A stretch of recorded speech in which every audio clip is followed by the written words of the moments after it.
Nossa última atividade do dia será com uma palestra Fatores Comportamentais que Travam o Desenvolvimento Humano, apresentada pelo professor Dr. Leandro Carnal.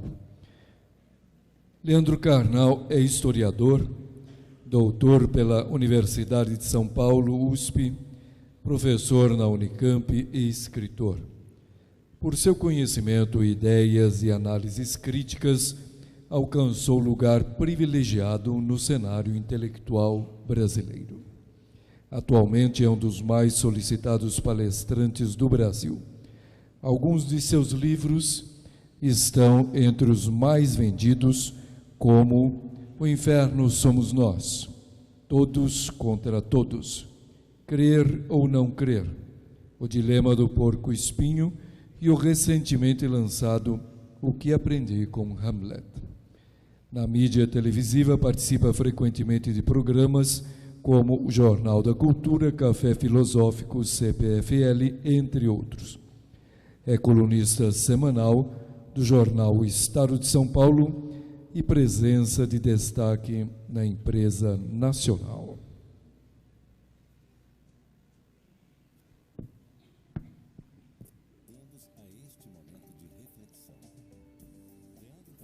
É historiador da Unicamp, escritor e, acima de tudo, um professor. Aproveite a oportunidade e foque no momento que vai começar. É uma chance para interagir com ideias. Por favor, não gravem a palestra. E, acima de tudo, entregue-se ao momento. Vamos lá. Muito boa tarde, gente. Prazer estar na minha universidade e um prazer falar nesse evento. Como foi dito no vídeo, por favor, tirem fotos à vontade, se quiserem, mandem para amigos, para inimigos e só, por favor, não gravem nem filmem, não filmem nem gravem.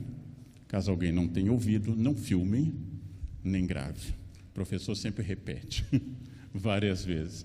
E pediram para nós analisarmos uma questão muito concreta, muito específica para profissionais, não exatamente uma questão de grande acadêmica, mas uma questão específica para quem trabalha e existe concretamente no mercado. Afinal, o que marca esse mistério humano? Quais são os fatores comportamentais que podem ajudar ou atrapalhar sucessos ou fracassos?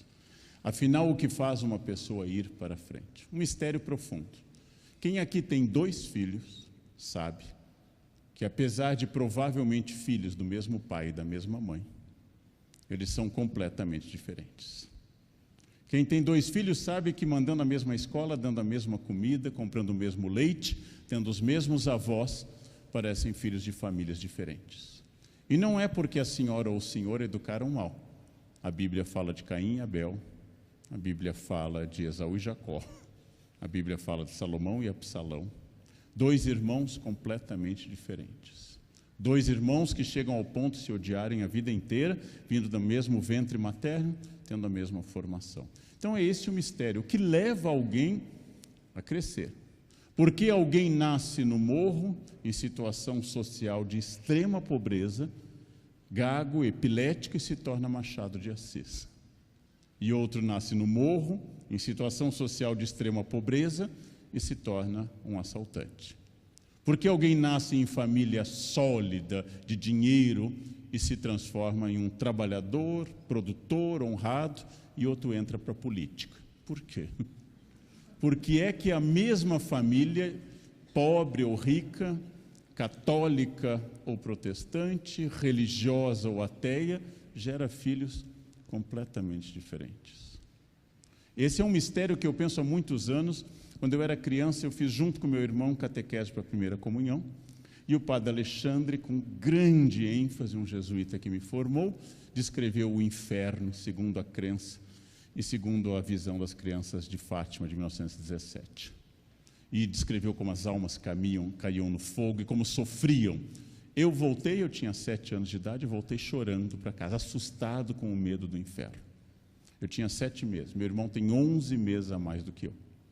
Meu irmão pegou folhas no pátio tocou fogo e disse: olha as alminhas caindo, e brincou com aquilo. O que causou em mim lágrimas, nele causou uma piada. Por que isso? Por que isso se éramos filhos da mesma família, com os mesmos pais religiosos, tínhamos assistido a mesma aula? Porque ele tinha 11 meses a mais do que eu. Quando eu cheguei à idade dele, eu continuava sendo Leandro. E ele continuava, meu irmão, sendo Renato. Mesmos irmãos, idênticos na aparência, provavelmente filhos de uma mãe honesta. Somos completamente diferentes. Isso os senhores sabem, as senhoras sabem, acontece na família de Jesus. O que faz esse mistério?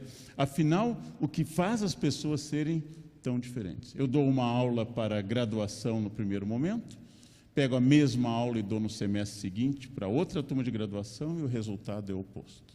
Quando eu dava aula no ensino médio, entrava no primeiro ano no ensino fundamental, no primeiro ano no ensino médio A, dava uma aula às 7 da manhã, dava outra às 8, ela era completamente diferente. Levei anos para perceber que nenhum jovem está reflexivo ou pensante antes das 9 da manhã. Eu achava que o silêncio é porque estavam gostando da aula e eles não ouvem nada, eles ficam assim com o olho aberto e o cérebro está em outro planeta, em outra realidade. Então vem o mistério humano. O que é que você, aqui sentado, e eu, o que é que nós precisamos fazer para atingir objetivos? O que faz com que as pessoas sejam diferentes? Se eu disser a uma turma, se vocês fossem alunos, e não agora pessoas que estão em um encontro, se vocês fossem meus alunos e dissessem: a prova de semana que vem, última semana de provas na Unicamp, é dificílima, como de fato é. Uns diriam: não vou mais estudar, porque é difícil, agora não adianta. Outros estudariam muito, e outros entrariam em pavor absoluto. Não fariam nada, só ficariam preocupados, mas não fariam nada. Por que se a mensagem foi a mesma? Então aqui nós estamos entrando no mistério humano, a natureza, nature, aquilo que eu trago de código genético, aquilo que é a tradição do meu corpo que tem características genéticas instintivas, que eu não controlo, posso apenas ter consciência, e a minha formação, meu ninho, meu berço, que em inglês se usa com a expressão nurture, ou seja, é a origem social, cultural e familiar, ou é o que eu trago no meu código genético? Por que algumas pessoas parecem nascer com o gene do mal? E por que outras parecem nascer completamente diferentes? É formação? Bem, gente, por mais que eu veja prisões lotadas, por mais que eu veja a Fundação Casa cheia de menores infratores, é preciso reconhecer que a maioria das pessoas não é delinquente. Porque se somos um país de 210 milhões de habitantes, com o trágico número de 730 mil presidiários, é óbvio que isso ainda é incrivelmente uma minoria. Imaginem se 10% da população fosse formada de assassinos e criminosos, e nós teríamos 2,2 milhões, 1%, 22 milhões, 10%. Qualquer um desses números, 1%, 2,2%, ou 2,1%, desculpe, ou 10%, 21 milhões, nós teríamos, eu estou meio ministro da Educação, errando a infração. Então, isso seria algo espantoso, espantoso. O que eu estou dizendo, então? Nós não dominamos perfeitamente a combinação de berço e natureza, formação e código genético. Você, ao trabalhar um bebê, que vai se tornar uma criança, um aluno, um adolescente, ele não é alguém igual a outro bebê. Você, ao trabalhar um ser humano, ele é completamente diferente de outro ser humano. Porém, é óbvio que formação faz muita diferença. Formação também faz diferença. É isso que nós vamos pensar. O talento, a capacidade de resolver problemas, a criatividade, a capacidade de ir adiante, ela é natural ou é fruto do esforço? Eu posso ensinar alguma habilidade que as senhoras e os senhores não dominem? Não sei eu, piano. E todos aqui, se estudarem 12 horas por dia, tocarão da mesma forma? Não. Todos aprenderão, do ponto de vista técnico, sim, se não tiver uma deficiência cognitiva estrutural, se não tiver alguma questão cognitiva estrutural, todos podem aprender uma língua, um instrumento musical, todos podem aprender um conhecimento. Serão bons nisso? Mais complicado responder. Muito mais complicado. Afinal, o que torna alguém bom? Por que é que há pessoas que demonstram muita inclinação a uma área? A minha ideia era a ideia do senso comum. Exemplo, o que faz de Mozart, Mozart? Porque é um menino que, desde que nasceu em Salzburg, se inclinou à música. Ele era alguém de 3 anos de idade, estava sentado ao cravo. Não tinha completado 10, já tinha uma ópera composta. Tinha um ouvido absoluto e uma disposição para a música total. Mozart é um talento inato, uma vocação, palavra de origem religiosa, vocare, chamar. Ou Mozart é fruto do esforço. Bem, a irmã dele também se esforçou, tinha o mesmo pai, Leopold, músico e professor de música. Mas por que a irmã não foi? Porque a irmã era mulher, o século XVIII é profundamente preconceituoso com as mulheres, por isso, perfeito, Mozart teve 2 filhos, homens, que tiveram aula de música com Mozart. Isso é um privilégio enorme. Os 2 são completas capivaras musicais. Completamente antas. Não compuseram nada de relevante, apesar dos 2 terem se tornado músicos. Já Bach, que teve 20 filhos, teve filhos com músicos de primeira grandeza. É comum, na Alemanha, a família Bach produzia a cada geração um gênero, qual Johann Sebastian, que morreu em 1750, foi o maior nome. Mas o meio favorece, sem sombra de dúvida. É pouco provável que alguém nascido na Amazônia em uma tribo indígena se torne campeão mundial de esgrima. É pouco provável que alguém nascido em uma área gelada, como a Antártida ou o ciclo polar ártico, se torne campeão de equitação, porque não houve aquilo na sua formação. Porém, voltamos a Machado de Assis. Não havia literatura na sua formação. Não havia francês, língua que ele dominou perfeitamente. Não havia escrita. Isso tudo é extraordinário. É uma pergunta válida, não há uma resposta única. Luc Ferry, ministro da Cultura da França e depois filósofo consagrado, ele estabeleceu o seguinte: felicidade e realização só pode ter uma palavra para definir, o critério é pessoal. Significa que não há um modelo. Você não pode ser medido no seu êxito, na sua felicidade, por uma quantia fixa ou por uma habilidade fixa. Fulano ganha tanto, então ele é feliz. Não pode, porque isso é definido pessoalmente. Nós, brasileiros, vivemos contradições sociais enormes, violência extrema nas ruas, instabilidade política e crise econômica. De cada 100 mil brasileiros, 9,7 se suicidam, infelizmente. O Japão não vive nenhuma crise econômica, o Japão não vive nenhum problema social notável, tudo funciona em Tóquio. De cada 100 mil japoneses, 49 se suicidam. É um número espantoso. Parece que num país onde tudo dá certo, eles de raiva se matam. E aqui, onde tudo dá errado, nós de raiva decidimos sobreviver. Já que todos querem nos matar no Brasil, nós vamos sobreviver. E como ninguém quer matar os japoneses, fora Godzilla ou um tsunami, eles sobrevivem. Então, é difícil explicar isso. Por que o suicídio da Suécia é maior do que do Haiti? Você nasceu na Suécia, tudo é perfeito.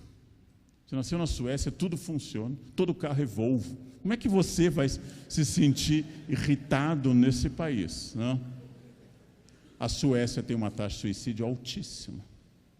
O Haiti, país paupérrimo da América Central, do Caribe, tem uma taxa de suicídio quase inexistente. Não há uma lógica nisso. Vocês sabem que há ricos depressivos. Vocês sabem que há ricos depressivos. Vocês sabem que há pessoas bonitas com dinheiro depressivas. Depressão não diz respeito a não ter o que fazer, isso é um preconceito. Depressão é uma doença. Ela ocorre a pessoas simples e a pessoas sofisticadas, a pessoas pobres e ricas, a pessoas cultas e a pessoas incultas. A depressão não tem uma origem social, nem uma origem profissional. Empresários trabalhando 16 horas por dia entram em ciclos depressivos. Pessoas desocupadas entram em ciclos depressivos.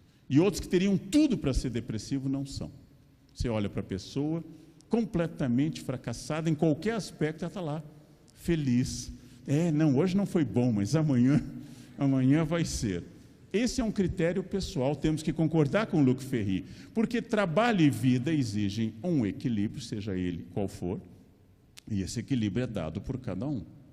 Então, esse equilíbrio que a gente chama em RH de work-life balance, esse equilíbrio entre o que você dedica à produção e o que você dedica à sua família, ele é uma das chaves desse comportamento que pode levar a se sentir realizado. Quando eu digo se sentir realizado e não ser realizado, porque a única coisa é sentir-se realizado. A pessoa que ganha muito pouco e se sente realizado é uma pessoa realizada. A pessoa que vive numa vida muito simples e acha que atingiu seus objetivos e está bem, ela é uma pessoa realizada. Aliás, a felicidade é quase inimiga da ambição. Quem pretende ser o melhor do mundo na sua área, ganhar muito bem, ter um casamento feliz, cada dia melhor, ter um marido ou uma esposa dedicada e filhos inteiramente felizes e uma família intensa, a chance de felicidade é baixa para essa pessoa. A chance de realização é bem baixa. Porque quanto mais altos foram meus objetivos, menor vai ser a chance de eu realizá-los. Há pessoas perfeitamente realizadas em qualquer campo. Aí vem a pergunta, afinal, o que determina isso? E quando eu digo sucesso e fracasso, pelo amor de Newton, estamos na universidade, pelo amor de Newton, não imagine que eu esteja taxando isso como dinheiro. Não há relação direta com dinheiro, a não ser em um caso, que é o estudo mais abrangente sobre felicidade, que é o da ONU, e que a miséria absoluta é um condicionante de infelicidade. Ou seja, não ter o que comer, não ter onde morar e não ter o que dar aos filhos. Isso é um condicionante de infelicidade. O que é miséria? Não tem o suficiente para existir. O que é pobreza? Ganha o suficiente para comer. Isso é pobreza, diferente de miséria. O que é classe média? Ganho o suficiente para comer e ainda posso ir à praia, ou comprar uma revista, ou viajar.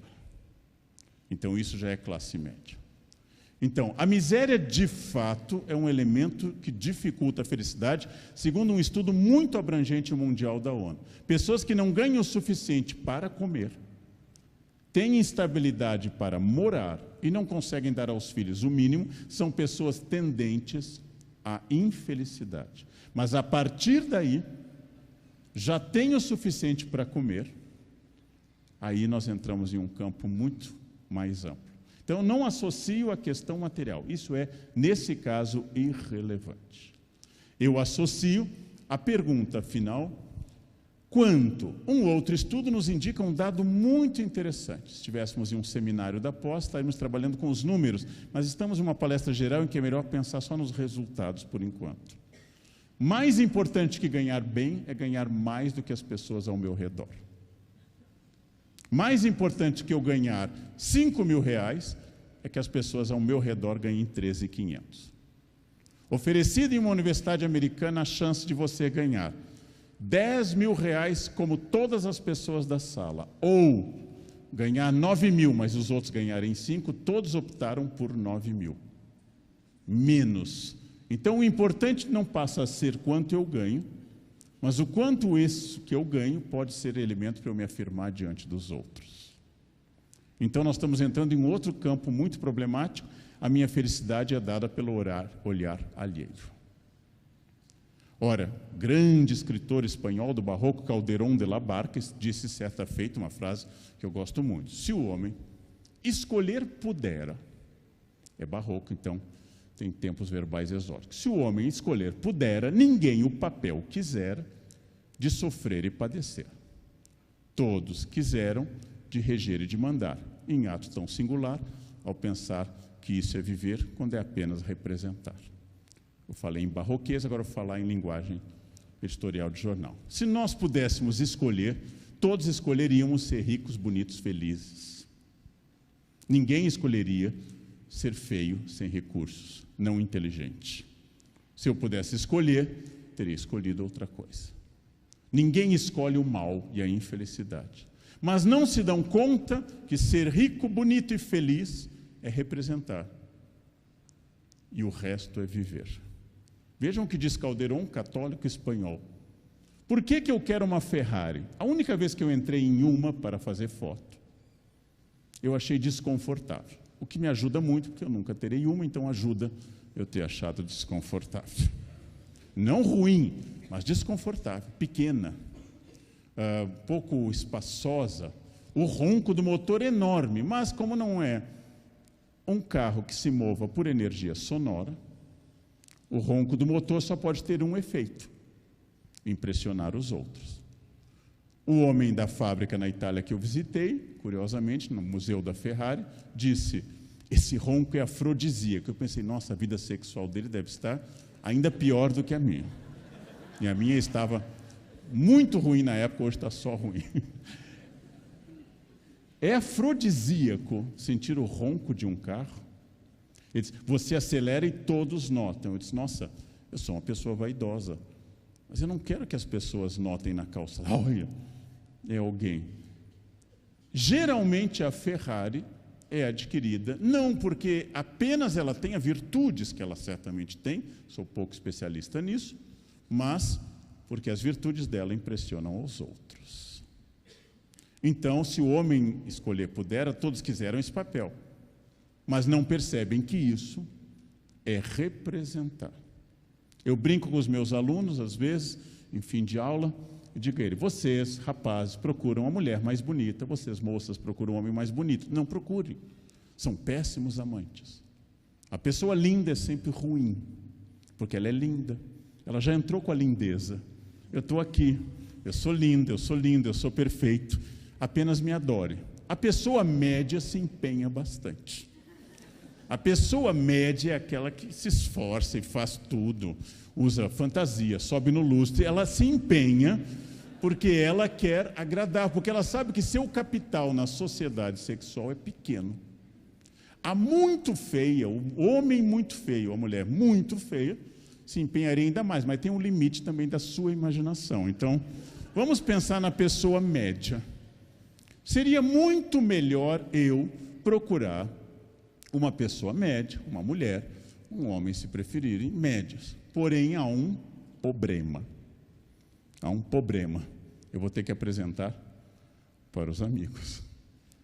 Então, por que eu quero a pessoa linda? Porque o que eu quero é a aprovação dos meus amigos. E o que eu quero é que meus amigos digam, aí, tá pegando, hein?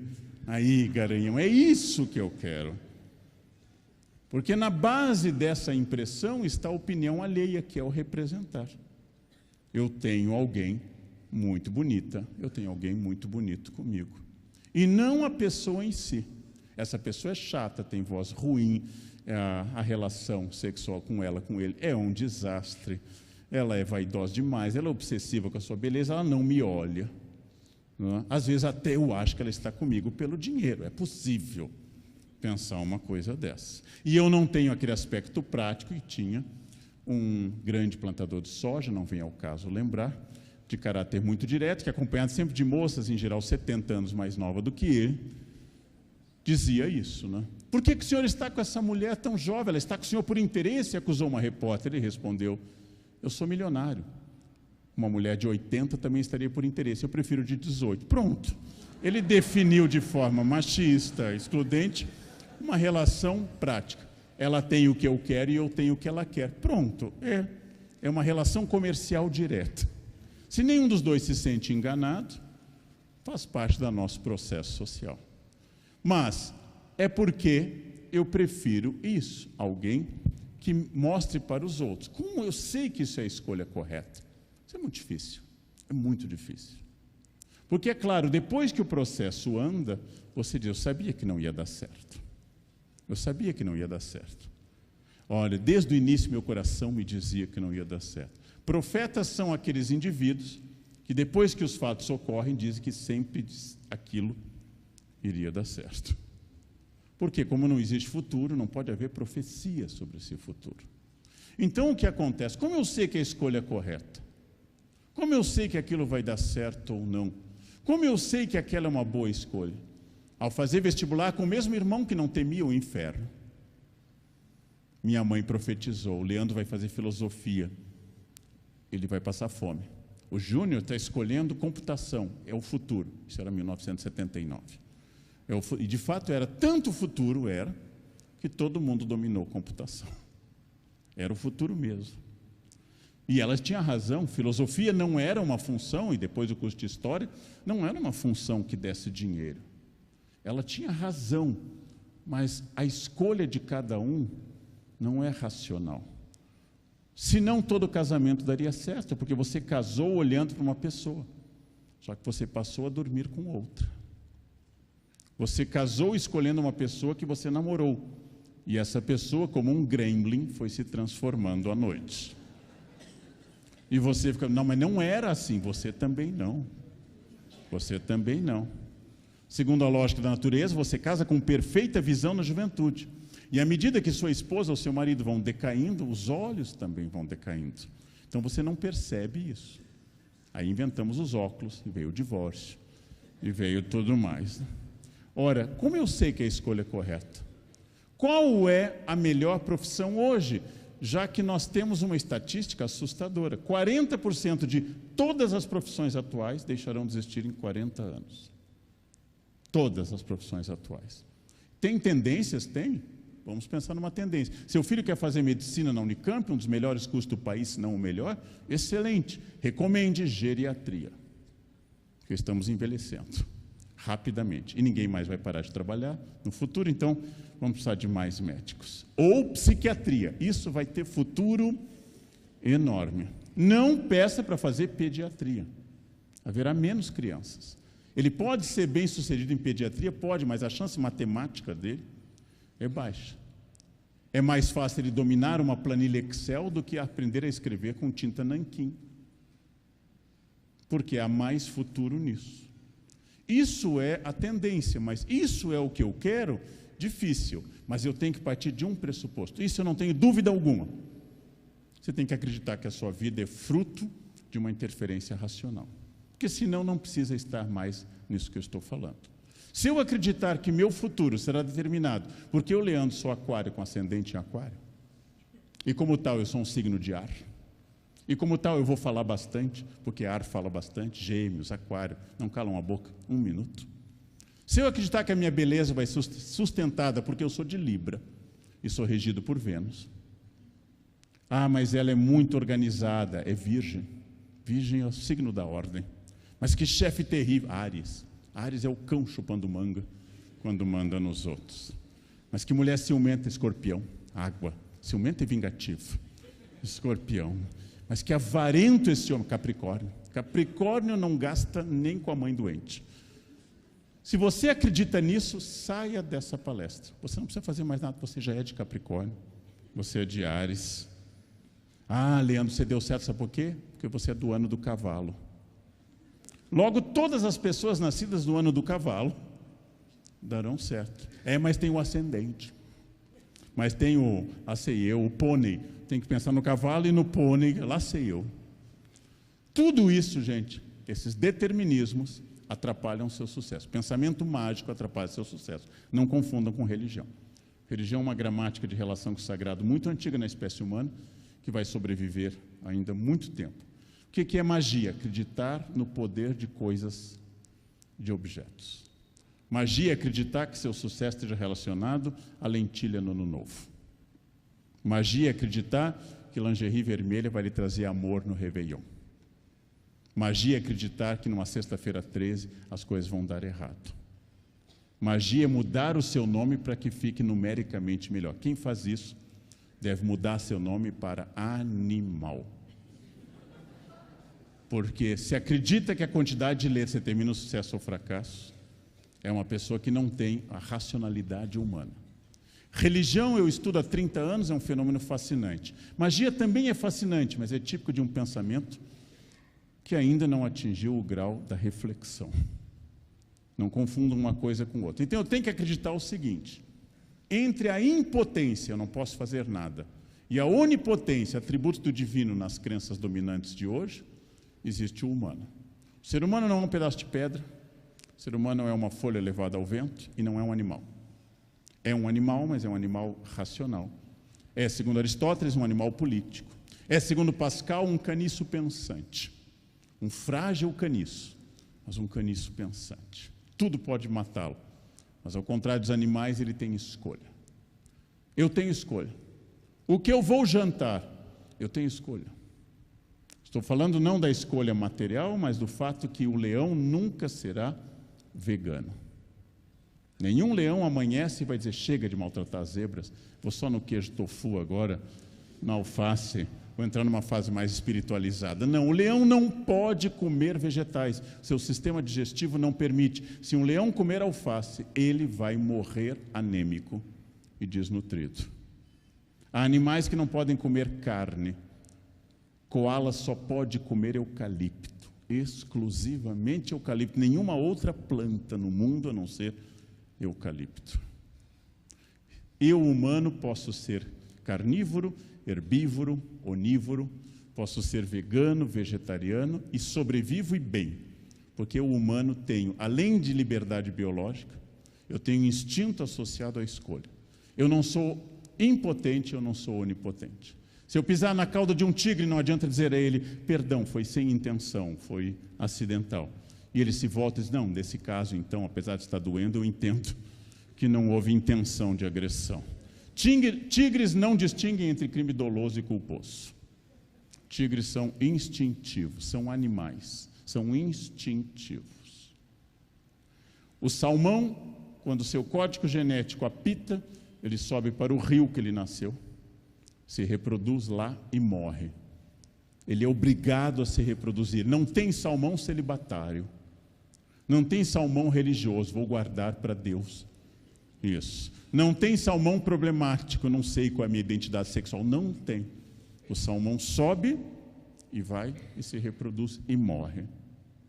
Eu me reproduzo se eu quero ou se eu não quero. Eventualmente eu não quero querendo ou quero não querendo. Mas eu sou racional. Não existe determinismo para a espécie humana.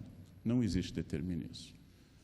Mas, de novo, eu não sou onipotente. Não posso voar, não posso deter o tempo, não posso evitar a morte para sempre. Posso apenas adiá-lo com medidas racionais. Ontem eu levei meus exames ao hospital para o médico ver o check-up anual.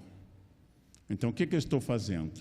Uma aposta otimista e inútil numa vida longa. O que é ser otimista e inútil? Todas e todos aqui que passaram cremes essa manhã no rosto. É um otimismo inútil. Quem passou creme vai morrer. Quem não passou, vai morrer também. Quem se cuida muito vai ser um cadáver hidratado, bonito. Todo mundo vai comentar no caixão, nossa, que pele, que pele. Quem malha todos os dias vai ser um cadáver definido. Tirando a Rainha Elizabeth II, gente, todos morreremos um dia. Todos morreremos um dia. Mas se eu tomo medidas como eu tomo de alimentação saudável, esportes, ir a médico todo ano, controlar colesterol, eu estou aumentando a chance matemática de viver mais. Assim como posso estar voltando para São Paulo agora para o compromisso da noite e sofrer um acidente com colesterol perfeito e com um sistema de saúde muito avançado. E aquela tia doente que toda a família tem, aquela tia que está sempre com o casaquinho, pode estar 40 graus, está ela com o casaquinho, a sombrinha, não bebe, não fuma, não casou, não sai à noite, não toma sereno, aquela vai enterrar todos os saudáveis da família. Um a um ela chegar à beira do caixão tão forte, então quem diria morreu? Essa é sempre a tia que enterra, porque ela está ao lado matemático de quem se cuida. Então, se eu for para São Paulo agora, como eu tenho daqui a pouco compromisso, e eu fizer isso, eu for rapidamente, e eu beber, e extrapolar as medidas de velocidade, eu estou aumentando a chance matemática de dar errado. Se eu tomar medidas contrárias, eu aumento essa chance matemática. Mas os erros acontecem. Podem ser fatais ou não fatais. Os italianos dizem, eu gosto muito, todo cogumelo é comestível.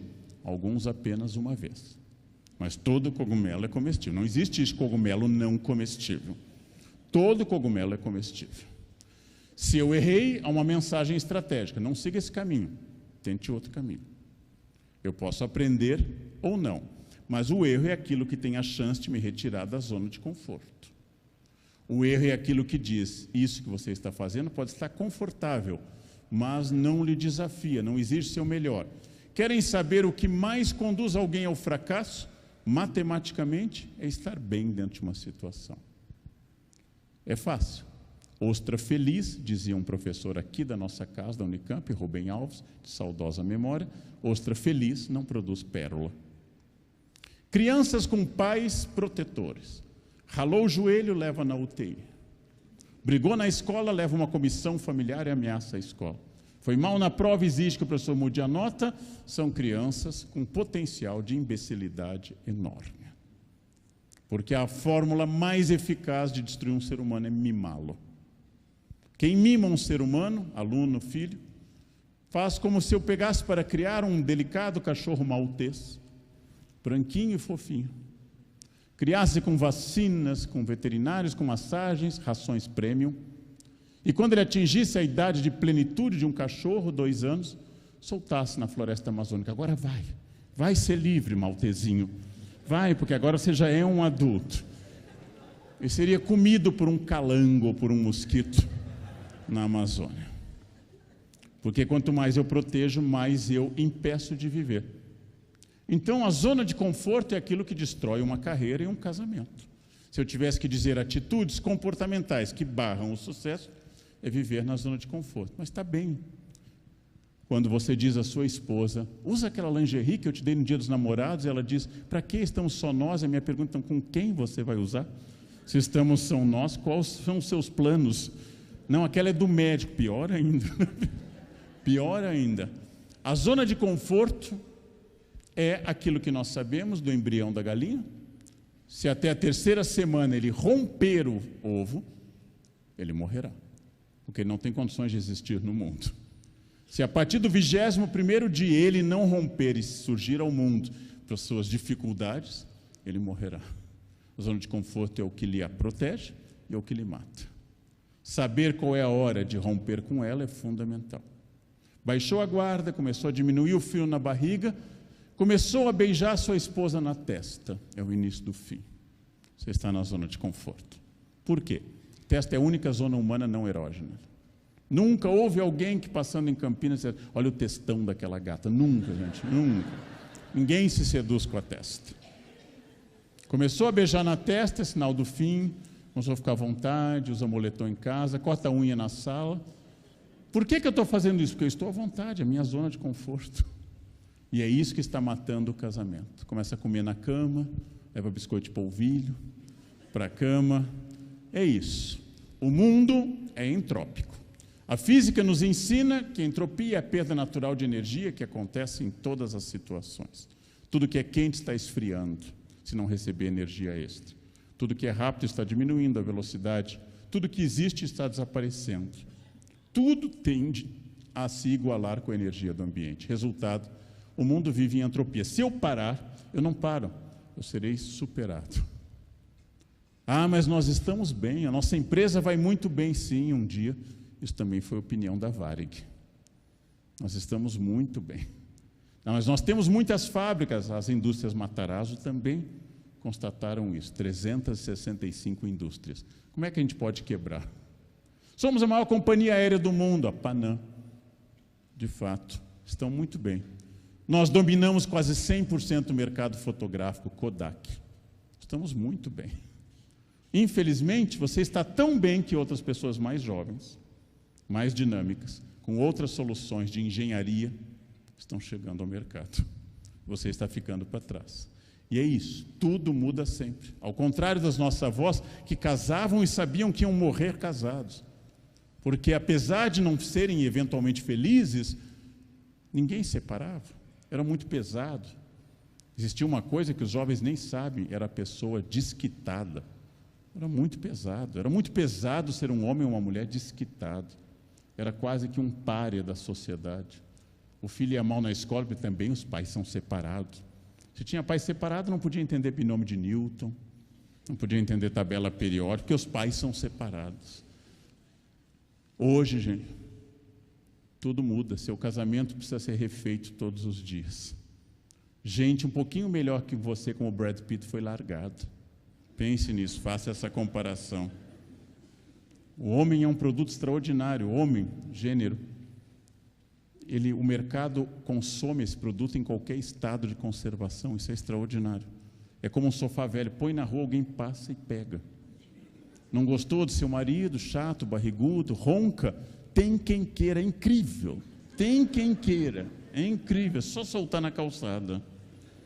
Isso vale para tudo hoje, não temos mais segurança, não temos mais essa segurança. Então fica essa pergunta para responder de forma objetiva. Quais são atitudes que garantem acompanhar a mudança, sair da zona de conforto, fugir do determinismo que eu tratei? A primeira delas, a ação. Então tirem da cabeça uma fantasia do mundo contemporâneo, pensamento positivo. Pensamento positivo é uma fantasia mágica do mundo contemporâneo. Diz o meu amigo Dr. Drauzio Varela que doentes com muito pensamento positivo tomam um remédio na hora certa, e isso faz diferença. Quanto ao pensamento, não faz diferença alguma. Gente otimista vai ter câncer, gente pessimista vai ter câncer. Gente muito ligada a Deus e à fé vai ter câncer e vai morrer. A padroeira brasileira contra o câncer é Madre Paulina, morreu de câncer. Gente azeda e ruim vai morrer também, porque o que vai mudar é a ação. Não adianta. Não adianta ficar aqui parado com incenso, cristais violeta, fazendo a um, não muda sêmen algum. Se você não entendeu o que eu acabei de dizer, pergunta a um coleguinha mais safado. Protagonismo de vida. Isso que eu tenho que acreditar. Eu posso mais. Eu posso transformar mais meu corpo dentro dos limites do humano. Eu posso saber mais. Eu posso aumentar minha renda, eu posso mudar o modelo de família, eu posso transformar o almoço de domingo em algo interessante. Eu posso transformar o Natal numa festa agradável. Eu posso aprender línguas. Mas eu tenho 35 anos, se eu aprender inglês agora eu vou ter sotaque. Não é para ser espião. Você não vai treinar para ser espião em Nova York. Você vai treinar para aprender inglês, para se comunicar, ler e escrever, se compreender, que é fundamental no mundo contemporâneo. Mas eu ainda não sei. Então, esse é um excelente argumento para começar a ser. Não tenho dinheiro para a aula, acessa a internet. Eu não tenho internet, vai à biblioteca pública. Eu não consigo, morra, então morra, não tem jeito, morra, desapareça, vire adubo, assim por diante. Protagonismo vai lhe ensinar que você não pode tudo. Eu não posso tudo, ninguém pode tudo, mas podemos muito mais do que temos. Isso é protagonismo. Eu sou agente protagonista, não mágico, mas sou agente protagonista. O futuro sempre é o momento atual. Porque diz Santo Agostinho, no capítulo 11 das Confissões, que nós nunca chegamos ao futuro. Vivemos o que ele chama de um presente contínuo. Porque o início da minha palestra já é passado. Mas não haverá o fim da minha palestra no futuro. Verei eu no presente, que será o fim da palestra. É isso. O futuro é sempre agora. Mas em nenhum momento, quando eu fiz meu primeiro vestibular, eu pensei, eu vou estudar muito, porque um dia vão me chamar na Unicamp para fazer isso. Não havia Unicamp no meu imaginário até o dia que eu vim fazer concurso nessa grande instituição. Então, o futuro não é previsível, mas ter tomado decisões, escolhas adequadas me trouxe até aqui. Decisões e escolhas adequadas lhe levam além do horizonte. Que decisões são essas? Por exemplo, aprender inglês. Por exemplo, manter o corpo funcional. Por exemplo, aprender a melhorar o seu caráter, a não dizer tudo o que pensa a todo instante, a controlar seu narciso, controlar sua vaidade, a não ser agressivo, a não se deixar dominar pela situação. São todos esses fatos que Sócrates chamava de conhece a ti mesmo. São todos esses fatos que me fazem ver além do horizonte. Eu sou um adulto, logo eu tomo escolhas racionais e estratégicas. Crianças nunca são estratégicas. Nunca seu filho lhe disse, mãe, coloca um casaquinho que hoje o tempo vai virar em Campinas. Nunca. Sinto no ar que vai virar, mãe. Talvez eu passe frio na volta. Coloca um casaquinho. Criança não é estratégica. Porque criança tem uma visão imediata. Ele só consegue ver o momento. E aí as pessoas erram porque supõem que liberdade seja fazer o que eu quero. Isso é a noção infantil de liberdade. Liberdade é fazer o que eu preciso para conseguir um bem maior. Criança vê doce e come todo o que pode. Eu vejo doce e tenho o mesmo impulso infantil, mas eu sei que é 1 minuto na boca e o resto da vida na barriga ou no quadril. Então eu vou abrir mão de um prazer imediato para ter outro prazer depois. Alguém me corta no trânsito, eu sei que a minha vontade animal mamífera é matar essa pessoa. Mas aí eu vou ter destruído a minha vida por causa de um ato pequeno. Então manda assim: hoje eu não vou te matar, filho de luz, abençoado, que me cortou. Hoje você vai adiante aqui na Bandeirantes. Vá, siga seu caminho, anjo. Vá morrer adiante. A visão além do horizonte é exatamente isso. Quando eu entendo que as minhas escolhas são todas livres, as consequências são todas obrigatórias. Eu sou livre para escolher o que eu quiser. Sou livre para beber, comer. Sou livre para tudo dentro dos limites do humano. As consequências são obrigatórias. E as pessoas interpretam que a gente é livre sempre. Não. Você é livre para escolher usar uma pedra de crack. Mas esse vício maldito e terrível pode lhe viciar na primeira pedra. E você vai destruir sua vida. Se você não gosta de viver, mate-se, mas não use crack. Porque o crack vai ser uma morte lenta. É melhor morrer de uma só vez. É melhor morrer de uma só vez. Então eu sou livre para isso. Eu sou um ser histórico e responsável. Eu tenho diante de mim escolhas diárias, cotidianas. Eu tenho escolhas dentro dos limites do humano constantes. Como é que você sai da cama tão cedo, Leandro? É assim. Toca o celular, eu abro os olhos e sai. Leandro, você lê muito, leio. Como é que você faz? Eu sento, abro o livro e eu leio. É muito complexo o processo. Eu vou repetir para quem não captou. Sento, abro o livro e leio. Pronto. Eu não consigo sair da cama cedo. O seu edredom é um ser vivo, que ele segura. Você quer sair, mas ele me imobiliza como a múmia de Tutancâmon. Seu travesseiro é um ser autônomo, senciente. A cama lhe enrosca, ou você decide virar para o lado racionalmente. Só mais um pouquinho, a frase fatal. Que está. É importante acordar cedo? Não. O importante é você saber que o horário é determinado por você. Você pode decidir trabalhar a noite inteira, ou acordar cedo. Ou seja, eu sou um ser histórico e responsável. Não tem sobre mim uma escolha superior. Não tem sobre mim aquilo que Sartre, filósofo que morreu em 1980, chamaria de má fé. Aquela dificuldade que eu tenho de assumir minhas escolhas e eu transfiro a terceiros. Por que você não estudou? Meu pai não apoiava. Está morto. Vai fazer o quê? Que ele encarne uma mesa espírita e lhe diga para estudar agora? Nossa, por que você não foi para o exterior? Eu era casado, então só solteiros viajam. Só solteiros estudam. Eu tive um filho, só estéreis estudam. Gente fértil não vai para frente. O que significa isso? Eu sou um ser histórico e responsável. Toda escolha implica perda. Guardem essa ideia. Isso é a noção adulta de consciência. Toda escolha implica perda. Se eu casei, eu perdi algo e ganhei outra coisa. Se eu estou envelhecendo sem ter casado, eu perco algo e ganho outra coisa. Se eu trabalho muito, eu vou ganhar algumas coisas. Se eu não trabalho nada, eu vou ganhar outras coisas. Decidi passar o domingo preparando as falas da semana. Perfeito, a semana foi tranquila, mas perdi o descanso do domingo. Decidi passar o domingo descansando, vou ter a semana atribulada. Toda escolha implica perda. Sigam o conselho socrático. Está em dúvida entre casar e não casar? Não se preocupe, você vai se arrepender das duas coisas. Quem está casado aqui há mais de 12 horas já se arrependeu. Quem está envelhecendo sem filhos, sem família, pode estar pensando, bem que eu poderia ter casado. Toda escolha implica perda. Quero comer à vontade, é um prazer, tem uma perda lá na frente. Quero me negar todas as comidas gostosas e cair de cara na alface, no rabanete para o resto da vida. Tem uma perda num lugar e um ganho. Toda escolha implica perda. Estudar ou não estudar, beber ou não beber. Por isso eu preciso ter foco no que eu quero, equilíbrio, capacidade de me conhecer. Isso são atitudes que mudam o comportamento. Isso são atitudes que me fazem a distinção entre um grande obstáculo de vida, que é a inveja. A inveja nunca é boa. A cobiça pode ser boa. Eu cobiço sua fluência em inglês. Onde você estudou? Quero estudar também. Isso é uma cobiça positiva. Seu carro é lindo, como você conseguiu comprá-lo? Eu quero também. Perfeito. A inveja é sempre a tristeza pela felicidade do outro. A inveja é sempre negativa. Não existe inveja branca, isso é só racismo. Não existe inveja branca. A inveja é um sinal de fracasso. E aí eu vou mostrar uma foto que eu não preciso explicar nada.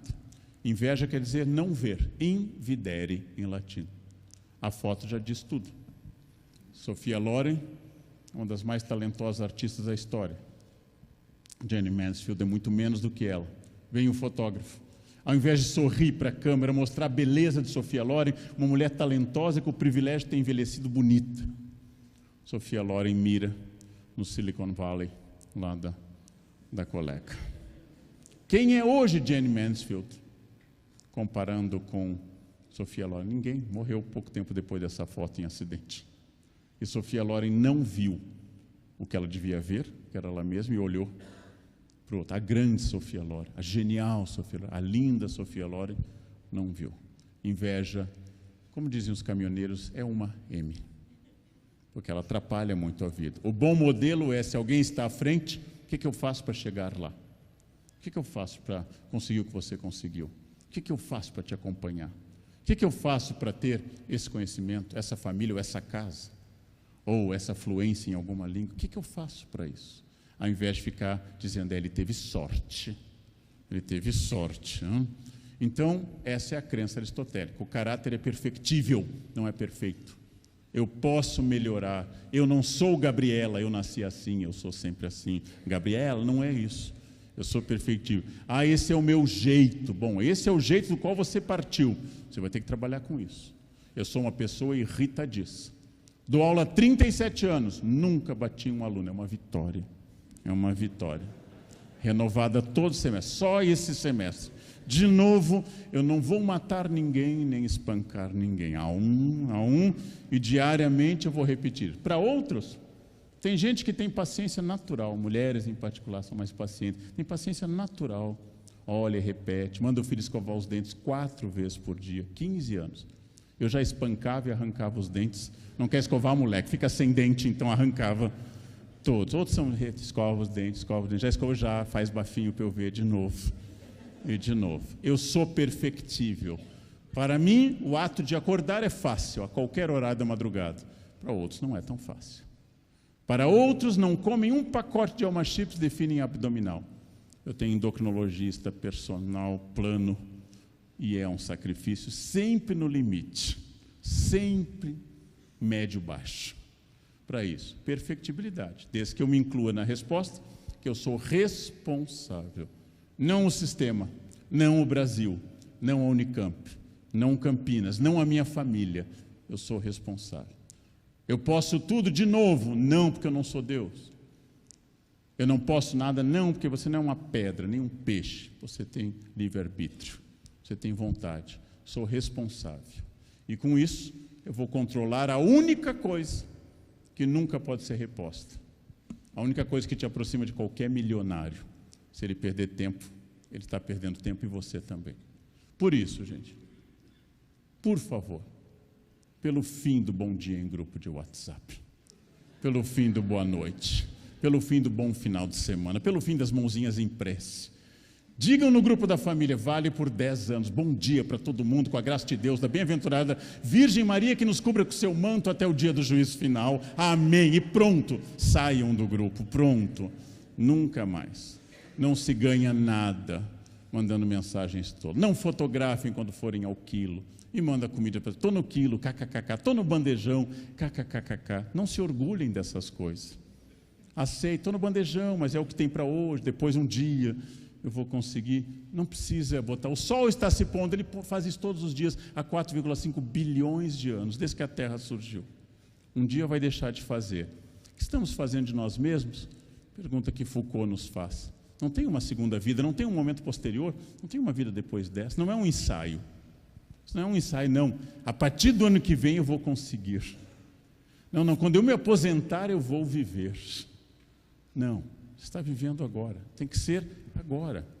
Agora, talvez você não se aposente, a chance é muito grande nesse momento.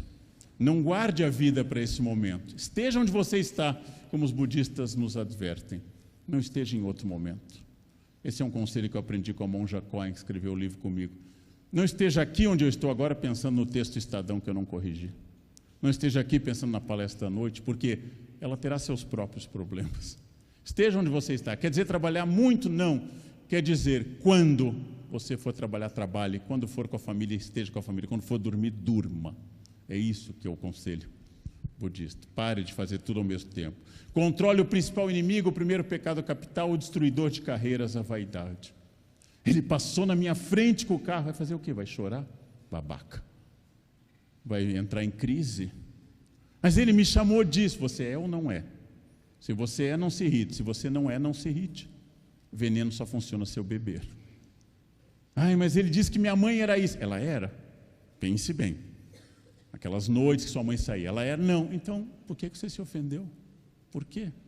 Controle sua vaidade, controle, escolha a luta correta. Tem lutas que tem que ser a vida inteira. Lutem contra o racismo, lutem contra a violência contra as mulheres, lutem contra a pedofilia. Nunca lutem no trânsito. É idiotice, você nunca ganha, mesmo quando está certo. Escolham as lutas corretas, tem lutas de vida inteira. Vida inteira, escolham as lutas corretas, porque o que distingue a vitória do fracasso é a atitude comportamental chamada resiliência. O que é resiliência? A palavra que está tão em moda e é correta, é repetir, repetir, resistir. Resiliência não é ter uma boa ideia, todos já tiveram, todo fracassado já teve uma boa ideia. Resiliência é tê-la de novo.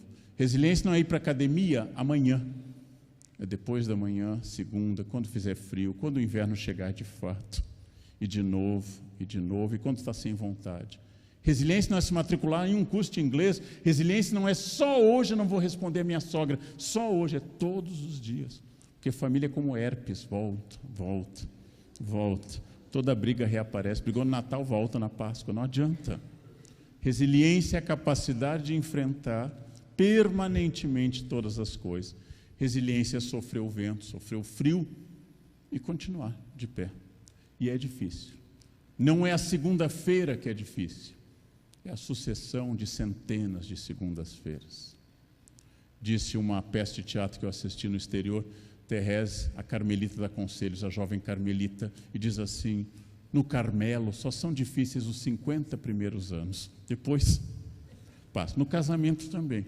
Os 50 primeiros anos são mais duros. Depois você vai ver que passa rápido, até porque sua consciência do depois vai ser muito pequena de tudo isso. A resiliência é constante. Essa é a grande chave. Não é ir quando eu tenho vontade, não é ser amável quando eu estou amável, não é acordar no dia que eu estou bem, mas acordar depois no dia seguinte. E de novo, e de novo. É isso que é resiliência. É a capacidade de enfrentar a neve e a seca. É a capacidade de enfrentar desgraças e alegrias, a capacidade de enfrentar coisas e continuar permanentemente. Se você não tem isso, muito difícil. Essa é a grande atitude comportamental, paciência. Paciência de repetir e repetir para uma turma e dar aula aquele ano e fazer a turma crescer e finalmente eles vão descobrir algo no meu campo, vão ter aquela iluminação, depois de muito esforço, a turma vai fazer aquela reação bovina.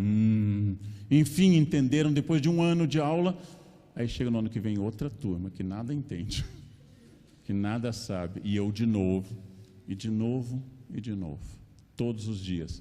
Isso é resiliência. Não é educar um aluno, não é dizer uma coisa para um filho, não é tomar uma decisão, mas continuar tomando diariamente. Em síntese, usando a bela imagem da escultura de Bob Carlyle, escultura norte-americana, Self-Made Man, a ideia de que eu me construo.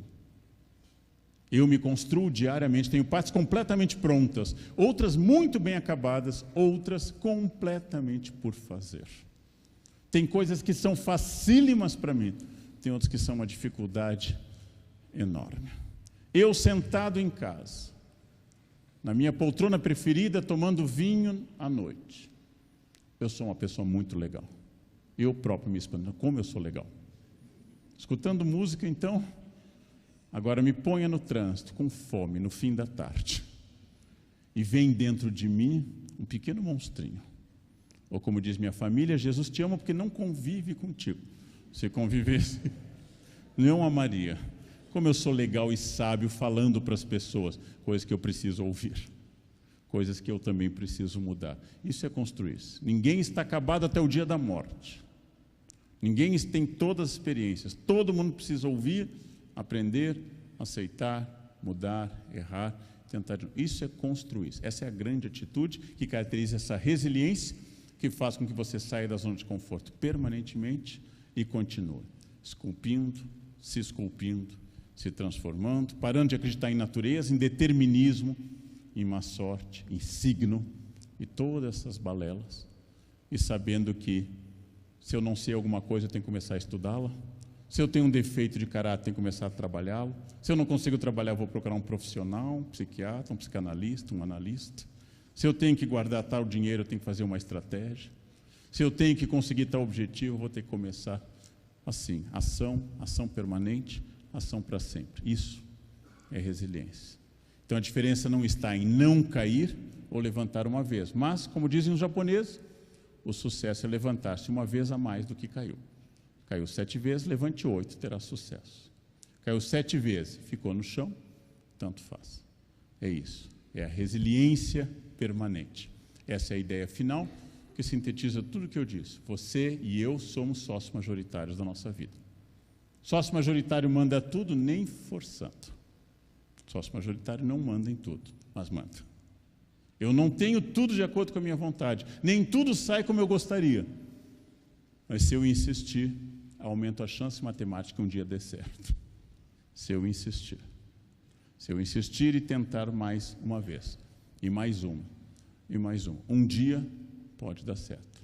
Garante que dê certo? Não. Mas tem mais chance matemática do que se eu não tentar.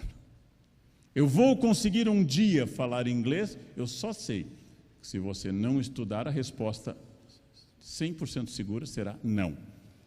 Quer dizer que estudando eu consigo? Aumenta a sua chance matemática. De ao menos dominar o verbo to be até o dia do juízo final. Aumenta sua chance matemática. Então é isso. Vou conseguir emagrecer um dia? Eu quero isso, eu quero. É o meu desejo, mas eu sei que há coisas que garantem que não, e outras que aumentam a chance, e sim. Vou conseguir ter mais dinheiro que eu tenho hoje? Mesma coisa. Sempre depende da resposta que eu vou dar a essa questão. Prática, concreta, empreendedora e, por outro lado, protagonista. Sou sócio majoritário da minha vida.